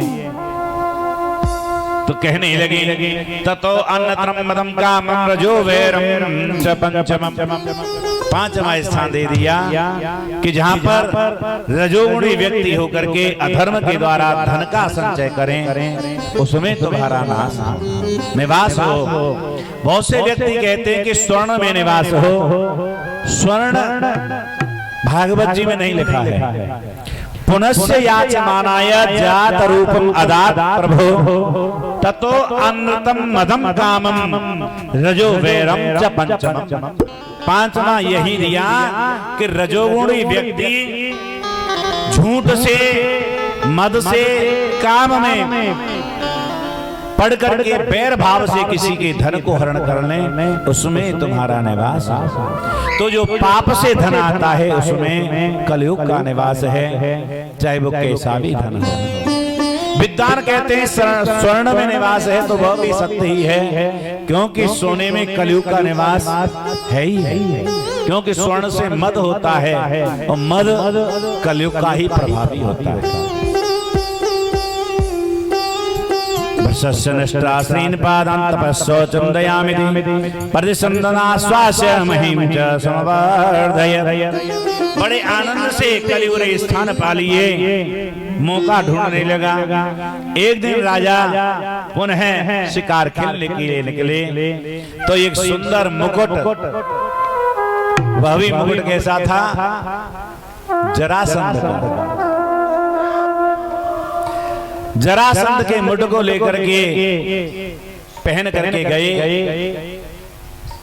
जरासंध के पास भी जो मुकुट था वो भी जरासंध राक्षस ही था, किसी को भी मारता और उसके स्वर्ण को अपने अधीन कर लेता था।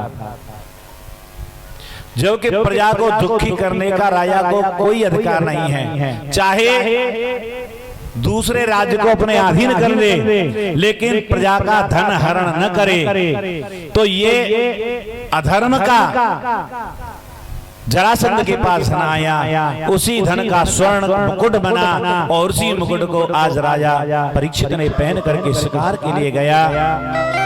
शिकार खेलते खेलते थक गया, जंगल में जाकर के एक आश्रम दिखाई दिया। आश्रम में जाकर के साधु भजन करते हुए दिखाई दिए। देख करके कहने लगा, अरे महाराज हमें प्यास लगी है, लेकिन साधु तो समाधि में बैठे थे, नहीं देख पाए।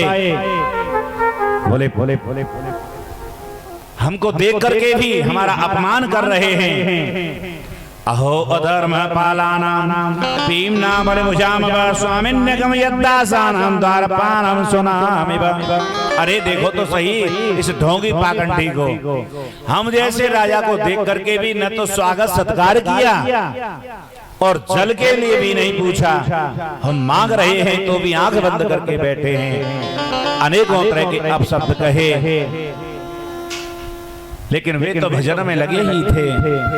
पास में ही मृतक सर्प पड़ा हुआ था, उस मरे हुए सर्प को बाण की नोक से उठाया और समीक ऋषि के गले में डाल दिया। अन्य शिष्यों ने जाकर के समीक ऋषि के पुत्र श्रृंगी ऋषि को बालक को बताया, अरे भैया देखो तुम्हारे पिताजी के गले में राजा परीक्षित ने मरा हुआ सर्प डाल दिया। तुरंत ही अंजलि में जल लिया। श्रृंगी ऋषि ने शाप दे दिया, इति लंघित मर्यादम तक्षक सप्तमेहनि दंचति स्वकुलांगारं चोदितो में तदाद्रोहम्। मर्यादा का उल्लंघन करने वाले राजा परीक्षित, आज वे 7वें दिन तक्षक दंश से तुम्हारी मृत्यु हो जाएगी, ये मैं तुम्हें शाप देता हूं। शाप दे दिया। जैसे ही राजा परीक्षित महलों में पहुंचा, स्वर्ण मुकुट को उतारा, उसकी बुद्धि घूम गई। अरे मैंने ऋषि का अपराध कर दिया, मुझे दंड मिलना चाहिए। समीक ऋषि के शिष्यों ने जाकर कहा, राजा परीक्षित 7वें दिन तुम्हारी मृत्यु होगी, इसीलिए अपना इंतजाम कर लो। मृत्यु का इंतजाम, यहाँ काय का इंतजाम है? मृत्यु का इंतजाम है। बोला बहुत अच्छा हुआ। तुरंत ही अपने पुत्र जन्मेजय को राज्य पर अभिषिक्त किया और जंगल में जाकर के गंगा जी के किनारे राजा परीक्षित ने अपना आसन लगा दिया। बहुत से विद्वान सुकताल को कहते हैं कि ये सुकताल में जाकर के कथा राजा परीक्षित ने सुनी, लेकिन नहीं, गंगा जी के किनारे जाकर के कथा सुनी। वहां जाकर के सुंदर ऋषियों का आश्रम था और उस आश्रम में जाकर के ऋषियों को प्रणाम किया राजा परीक्षित ने गंगा जी के किनारे। आत्रे वशिष्ठ शवनस्वरदान अरिष्टने में भुजंगिराश पराशरोगाधरा में तत्थ इंदयद प्रथमे बाहो मेधात हृदयवल आष्टेणो भारद्वायो गौतम पिप्पलाध मैत्रेय और वह गवया कुंभयो निर्दय पायु भगवान नारदस्य। वहां पर अत्रि वशिष्ठ च्यवन शरद्वान अरिष्टनेमि में भृगु अंगिरा पाराशर विश्वामित्र परशुराम भरद्वाज गौतम मैत्रेय और वशिष्ठ श्री कृष्ण द्वैपायन वेद व्यासी सुखदेव जी के पिताजी भी बैठे हुए थे। नारद आदि सभी ऋषि वहां पर आ गए। राजा परीक्षित को देख करके राजा परीक्षित ने सबके चरणों में प्रणाम किया। परीक्षित ने कहा, हे प्रभु, अब मेरी मृत्यु निकट है, मेरा कल्याण मार्ग बताइए। इतने में ही करोड़ों सूर्यों के तेज को लज्जित करने वाले परम भागवत सुखदेव जी महाराज का आगमन हुआ। बोलिए सुखदेव जी भगवान की जय। सुखदेव जी महाराज आए, सभी ने स्वागत सत्कार किया। पीछे पीछे कुछ बालक दौड़ रहे थे, कुछ मिट्टी फेंकते हुए, अपमान करते हुए, और जैसे ही देखा सुखदेव को, क्योंकि सुखदेव जी तो अवधूत वेश में दंग धड़ंग रहते हैं, सभी ऋषियों ने जो हजारों वर्ष तपस्या कर चुके थे ऋषि, उन्होंने सुखदेव महामुनि को प्रणाम किया। उनके पिता वेदव्यास जी ने भी उनको प्रणाम किया। अनेकों तरह से प्रणाम करके उच्च आसन पर विराजमान किया। सुंदर बालू के ढेर पर कुशासन बिछाए, पुष्प बिखेर दिए, सुखदेव महाराज को स्थान दिया। निवेदन करने लगे। राजा परीक्षित ने पूछा, हे प्रभु, अतः पृच्छामि संसिद्धिं योगिनां परमं गुरुं पुरुषस्य यत्कारं यमानस्य सर्वथा। हे प्रभु, योगियों के परम गुरु सुखदेव महामुनि, मैं आपको निवेदन करता हूँ, पुरुषस्य यत् कार्यं नियमानस्य सर्वथा। पुरुष के लिए जो मरण धर्मा मनुष्य है, उसके लिए क्या करना चाहिए? मरण धर्मा हम सभी हैं, सभी के एक न एक दिन निश्चय ही मरण धर्मा को प्राप्त होना है। तो कहने लगे, यस्योतव्यमथो जप्यम यत्कर्तव्यम नवे प्रभो स्मर्त्यम भजनीयम बाबूहि यद्वा विपर्ययम्। पहला प्रश्न किया कि म्रियमाण मनुष्य के लिए, मरण धर्मा प्राणी के लिए वह कल्याण मार्ग क्या है? बाकी सब प्रश्न बाद में अनेक किए, लेकिन मुख्य प्रश्न क्या है? मनुष्य के कल्याण के लिए यह श्रोतव्यम, जो सुनना चाहिए, अथो जप्यम जो जपना चाहिए, यत् कर्तव्यम जो करना चाहिए, स्मर्तव्यम भजनीयम जो स्मरण करना चाहिए अथवा जो भजना चाहिए, हृदय व्याविपर्ययम् वह सब मुझे बताने की कृपा करें। इस प्रकार ये 6 प्रश्न किए। प्रभु मेयमान मनुष्य का क्या कर्म है, क्या सुनना चाहिए, क्या जपना चाहिए, क्या करना चाहिए, क्या स्मरण योग्य, क्या भजनीय है, इस प्रकार 6 प्रश्नों के उत्तर देते हैं। राजा परीक्षित को ये 7 दिन का श्राप मिला है। राजन हम सब ही परीक्षित हैं। हमने कहा ये जो भी हम कथा सुनते हैं भगवान की, क्योंकि मरण धर्मा हम सभी हैं और 7 दिन में ही मृत्यु होनी है, क्योंकि कोई 8वां दिन बना ही नहीं। 7 दिन में हम सभी को जाना है, चाहे वो आज से ही हो, कल हो, कल से हो। बहुत से व्यक्ति कहते हैं कि महाराज शाम को राजा परीक्षित आया और 7वें दिन मृत्यु हो गई, तो 7 दिन कथा कैसे सुन ली? 7 दिन उन्होंने भी कथा इसी प्रकार सुनी जैसे हम सुन रहे हैं, क्योंकि जो अगला दिन है आगे उसी से 7वें दिन तक राजा परीक्षित ने कथा श्रवण की। हम भी उन्हीं भगवान का ध्यान करें बड़े प्रेम से, क्योंकि 7 दिन में हमें भी जाना है। हम भी उन्हीं प्रश्नों को करते हैं, बड़े प्रेम से ताली बजाकर के गाएंगे। 7 दिनों का जीवन सबका, 7 दिनों का जीवन सबका, हो जाओ तैयार। 7 दिनों में जाना सबको, हो जाओ तैयार। सोम मंगल बुध गुरुवार, सोम मंगल बुध गुरुवार, शुक्र शनि और रविवार, शुक्र शनि और रविवार। यही 7 दिवस हैं प्यारे, 7 दिवस हैं प्यारे, यही 7 दिवस हैं प्यारे, नहीं 8वां बार। सोम मंगल बुध गुरुवार, सोम मंगल बुध गुरुवार, शुक्र शनि और रविवार, शुक्र शनि और रविवार।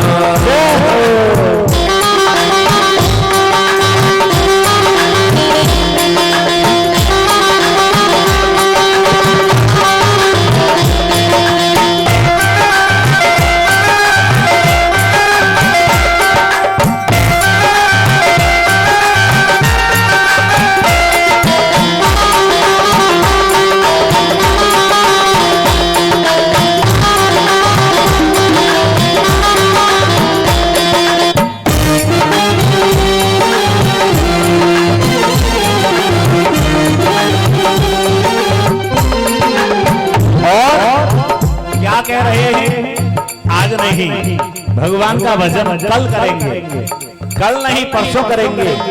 बेटा का विवाह हो जाए फिर करेंगे, और फिर नाती हो जाए तब करेंगे। कल कल करते हुए समय इतना हो गया, कितने ही समय तुम्हें व्यतीत हो गए। रात्रि भविष्यति भविष्यति औचहारा, भाषानुदेशं विकसति पंकजस्त्री। एतर्विचिन्तयति कोटपते दुरेफे, हा हन्त हन्त नलिनीं गजयोचहारा। रात्रि बीत जाएगी, सवेरा होगा, सवेरा होगा तो ये कमल खिलेगा, और कमल खिलेगा तो मैं फुर से उड़ जाऊंगा। भौरा उस कमल में बैठे हुए यही सोच रहा है, मद मद हाथ ही आता है, उस कमल को उखाड़ता है और अपने मुंह में डाल लेता है। भौरा एक विषय से ही अपनी जान गंवा देता है। राजन, इसलिए कल की मत सोचो, श्याम मंगल ना कर कल कल श्याम मंगल ना कर कल कल श्याम मंगल ना कर कल कल श्याम मंगल ना कर कल कल गुरु कर भजन सुरो गुरु भजन सुरो गुरु कर भजन सुरो गुरु कर भजन सुरो तेरा नहीं जगत में कोई तेरा नहीं जगत में कोई तेरा नहीं जगत में कोई कर ले प्रभु से प्यार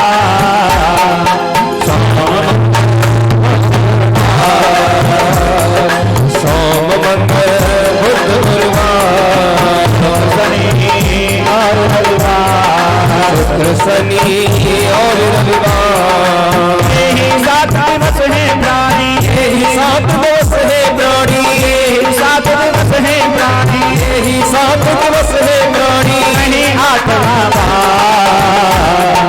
सोम मंगल सोम मंगल बुध रविवार जय हो।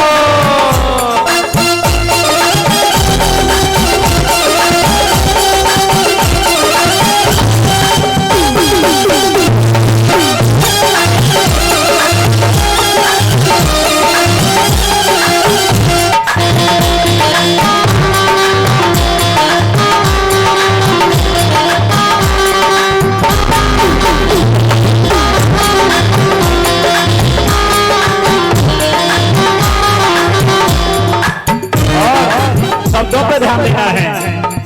शुक्र शनि तेरी बिगड़ी बनी शुक्र शनि तेरी बिगड़ी बनी शनि रवि कल प्रभु के द्वार शनि रवि ने प्रभु के द्वार शुक्र शनि तेरी बिगड़ी बनी शुक्र शनि तेरी बिगड़ी बनी शनि रवि चल प्रभु के द्वार शनि रवि चल प्रभु के द्वार राजा नाम है एक प्रभु का नाम है एक प्रभु का राजा नाम है एक प्रभु का नाम है एक प्रभु का झूठा संसार श्याम मंगल बुध गुरुवार सोम मंगल बुध गुरुवार शनि और रविवार शुक्र शनि और रविवार जय हो।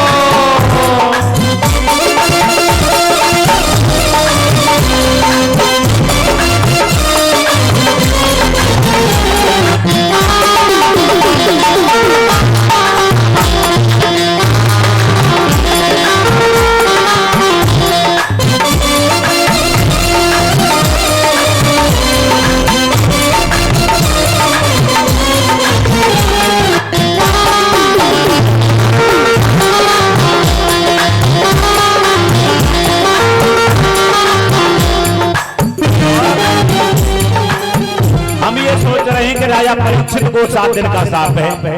हमको तो है ही नहीं, हम तो अमर हैं, हमको तो मरना ही नहीं है। राजा परीक्षित की ही नहीं है, हम सबकी कहानी है। राजा परीक्षित की ही नहीं है, हम सबकी कहानी है। राजा परीक्षित की ही नहीं है, हम सबकी कहानी है। राजा परीक्षित की ही नहीं, हम सबकी कहानी है। यही सच है, हम सबकी भी 7 दिन जिंदगानी है। यही सब है, हम सबकी 7 दिन जिंदगानी है। यही सच है, हम सबकी भी 7 दिन जिंदगानी है। यही सच है, हम सबकी 7 दिन जिंदगानी है। जीवन नैया प्रभु के हवाले करो, जीवन नैया प्रभु के हवाले करो, जीवन नैया प्रभु के हवाले करो, हो जाए मेरा पार। सोम मंगल बुध गुरुवार बुध गुरुवार शनि और रविवार शुक्र शनि और रविवार यही 7 दिवस है प्राणी, यही 7 दिवस है प्यारे, यही 7 दिवस है प्राणी, यही 7 दिवस है प्राणी नहीं 8वां श्याम मंगल बुध गुरुवार श्याम मंगल बुध गुरुवार। ये 7 दिना का श्राप हम सबको ही लगा है, क्योंकि हम जानते भी हैं कि हम सबको ये 7 दिन में ही जाना है। जैसे आपने देखा होगा मोटरसाइकिल से एक्सीडेंट हो जाता है और टांग टूटती है, हम सब जानते हैं, पर मानने को कोई तैयार होता है कि मोटरसाइकिल से एक्सीडेंट होगा और टांग टूटेगी, पैर टूटने वाला है, लेकिन मोटरसाइकिल को चलाना नहीं छोड़ते। उसी प्रकार हम जानते हैं कि मृत्यु निश्चित होनी है, आज नहीं तो कल होनी है, लेकिन फिर भी वहां मृत्यु का इंतजाम नहीं करते। और हमारी ही नहीं, रावण महाज्ञानी था और उसको मालूम भी हो गया था, लेकिन उसने अनदेखा कर दिया। हम जानते हैं पर अनदेखा कर देते हैं। जरत बिलो के जब ही कपाला, विधि के लखे अंक निज भाला। जब एक सर को चढ़ा दिया, शीश को दान कर दिया और वो जलने लगा, और जला तो उसमें उसने पढ़ा क्या लिखा हुआ था, उसने जान लिया कि नर के कर आपन बध बाची, हसे उजान विधि गिरा असाची। रावण हंसने लगा कि नर के कर आपन बध बाची, क्या नर के हाथ से मेरी मृत्यु हो सकती है? रावण हंसने लगा कि ये ब्रह्मा जी सठा गए हैं, ब्रह्मा जी की बुद्धि खराब हो गई है, सठा गए क्योंकि 60 साल से ऊपर हो गए। आजकल हम बड़े बूढ़े को तो यही कह देते हैं ना, उनका सम्मान नहीं करते बात का, जबकि वो रहस्य की बातें होती हैं।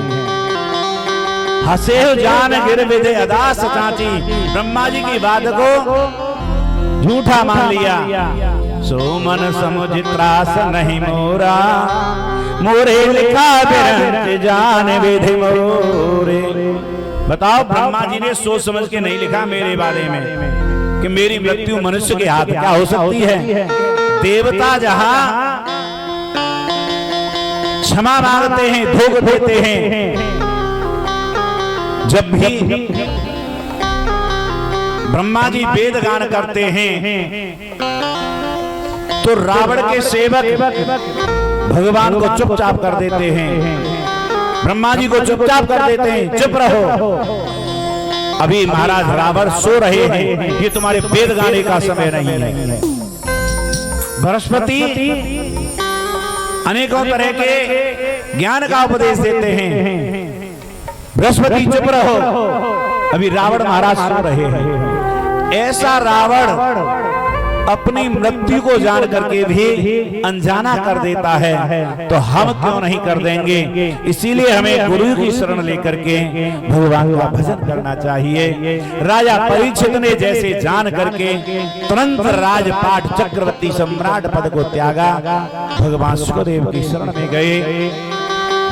सुखदेव जी उत्तर देने लगे राजा परीक्षित के प्रश्नों का। बरियाने सुते प्रश्न कृतोलो कहितो नृप, आत्मनि सम्मत पुंसा श्रोत्रव्यादिशुया परः। हे परीक्षित, तुम्हारे प्रश्न बहुत ही श्रेष्ठ हैं। तुमने कल्याण मार्ग सुना है। प्रत्येक प्राणी से 5 हत्याएं रोजाना होती हैं और 5 हत्याओं से प्रत्येक व्यक्ति को बचने के लिए 5 यज्ञ नित्य प्रति करने चाहिए।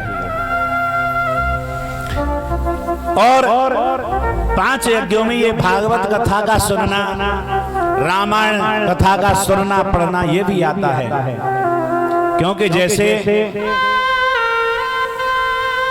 ओखली में जहाँ धान कूटते हैं या चूल्हा चाकी चलाते हैं या जल लगने के स्थान में झाड़ू बिहारू में, इस तरह से 5 हत्याएं रोजाना प्रत्येक व्यक्ति से होती हैं। उनके लिए 5 यज्ञ रोजाना करने चाहिए।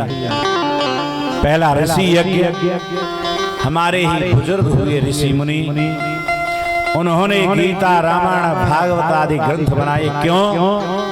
कि हमारी संतानें इनको पढ़ेंगी, इन पर चलेंगी तो इनका जीवन सुखी हो जाएगा। तो ना तो हम पढ़ते हैं और ना ही चलते हैं, इसलिए हमें दुख झेलने पड़ते हैं। एक सज्जन थे, किन्हीं आचार्य जी ने कह दिया बेटा रामायण पढ़ा करो तुम्हारा कल्याण होगा। अब गृहस्थी हैं बेचारे, व्यस्त रहते हैं, बहुत रामायण पढ़ते हैं। रामायण पढ़ते पढ़ते बहुत समय हो गया। रेल की प्रतीक्षा कर रहे। पीछे से साधु बाबा और बोले बेटा कुछ गीता रामायण पढ़ा करो, कुछ पढ़ते हो नहीं पढ़ते हो? बोले बाबा मैं तो बहुत रामायण पढ़ता हूँ, मैंने तो 20 बार रामायण पढ़ दी। बोले अच्छा बाबा आप रामायण पढ़ते हो? बोले पढ़ता हूँ। कई बार पढ़ दे? बोले एक बार ना पढ़ी गई। सोचने लगे कि हम तो गृहस्थी हैं, हमने तो 20 बार रामायण पढ़ दी, इन ठल्ले बाबा पे कोई काम नहीं धाम नहीं, एक बार रामायण ना पढ़ी गई। बात करते करते रेल आ गई, रेल में सवार हो गए, रेल स्टेशन से आगे चली गई। तब वो सज्जन कहने लगे अरे मेरी पत्नी तो स्टेशन पे रह गई। पीछे से साधु बाबा आए और बोले बेटा रामायण के बार पढ़ी? बोले बाबा 20 बार पढ़ी परंतु कोई फायदा नहीं हुआ, पत्नी तो स्टेशन पे रह गई। पीछे से साधु बाबा आए और बोले बेटा रामायण के बार पढ़ी? बोले 20 बार पढ़ी, पर तूने 20 बार नहीं केवल आधी चौपाई पढ़नी थी कि सिया चढ़ाए चढ़े रघुराई। यदि इतना ही पढ़ते तो आज ये तुम्हें दुख नहीं देखना पड़ता। यानी आधी आधी रामायण में, रामायण की आधी आधी चौपाई में, आधे आधे श्लोक में ऐसे अमूल्य जीने के सूत्र दिए हैं। यदि हम उनको पढ़ें, उन पर चलें तो हमारा जीवन धन्य हो जाए, हम कृतकृत्य हो जाए। इसलिए हमें भगवान की शरण लेनी चाहिए। जितने भी भगवान ने नियम कर्म बनाए वो हमारे लिए बनाए हैं। पहला ये ऋषि यज्ञ, एक चौपाई आधा श्लोक पढ़ने से हो जाता है। दूसरा पितृ यज्ञ, पितरों के लिए हम थोड़ा जल दे दें तो वह पितृ यज्ञ हो जाता है। बलि वैष्णदेव यज्ञ, पहले माताएं अज्ञारी करती थी, कुछ समय बाद चूल्हे में ही 5 किनका चढ़ाती थी। आज वो भी समाप्त हो गए क्योंकि गैस के चूल्हे आ गए। तो बलि वैष्णदेव यज्ञ बिल्कुल खत्म ही हो गया। जो कि पंच ग्रास बलि दी जाती थी वो बलि वैष्णदेव के लिए। काग बलि कौवा के लिए भोजन डाला जाता था। यहाँ तक कि हमने पक्षियों के बाग बगीचे भी उड़ा दिए। उस अपराध के भी दंड के हम भागी हैं।